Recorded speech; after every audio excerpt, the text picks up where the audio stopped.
Kryeministri Hashim Thaçi i bëri thirrje sot misionit Kombeve të Bashkuara atje që të mos pengojë ndërtimin e shtëpive të shqiptarëve në veriun e Mitrovicës të banuar me shumicë serbe. Thirrjet pasuan tensionet në një lagje në veri të këtij qyteti për shkak të kundërshtimeve të përfaqësuesve serb ndaj rindërtimit të shtëpive të shqiptarëve dhe ndërhyrjes së zyrtarëve të UNIK-ut për të kërkuar leje ndërtimi prej tyre. Nga Prishtina njofton korrespondenti ynë Besim Abazi.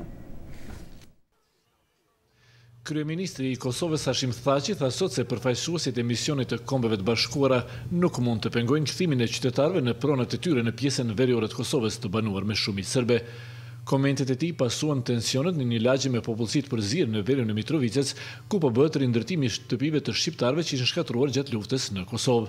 Zyrtarët e UNIK-ut kanë kërkuar nga qytetarët të kërkojnë leje ndërtimi në zonë, ndërtime që po kundërshtohen nga banorët serb. Dje dhe sot ka pasur disa incidente pa pasojë në njerëz ndërmjet banorëve të dyja komuniteteve.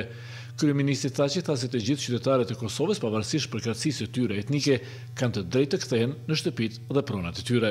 Dëshiroj të theksoj se qeveria e Kosovës mbështet fuqishëm ndërtimin e shtëpive në pronat e tyre për qytetarët në veri, pa dallime etnike. Qeveria e Kosovës do të jetë pranë qytetarëve aty që të mos kthehet asnjë pengesë prej kujdo qoftë, dhe natyrisht se UNIK-u nuk ka të drejtë, as morale, as legale, as legjitime të pengoj, apo të pretendoj të pengoj ndërtimin e shtëpive dhe rikthimin e qytetarëve në shtëpitë dhe pronat e tyre. Ai tha se çështjen do ta debatojë edhe me misionin e Kombeve të Bashkuara, zyrtarët e cilit nuk kanë komentuar, me që shefi i tyre ndodhet aktualisht për një vizitë në Beograd. Unë do diskutoj edhe me përfaqësuesin e UNIK-ut kur kthehet nga Beogradi.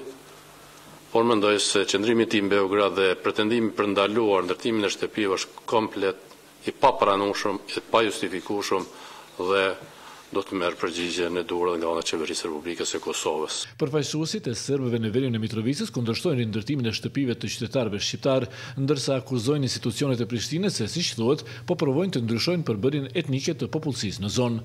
Veriu vazhdon të jetë jashtë kontrollit të institucioneve të Kosovës, ndërsa zgjidhja e kësaj çështje pritet të jetë tema më e vështirë e bisedimeve ndërmjet Kosovës dhe Serbisë për normalizimin e marrëdhënieve ndërmjet tyre, bisedime që pritet të vazhdojnë në fillim të muajit dhjetor. Për Zërin e Amerikës, Besim Abazi, Prishtinë.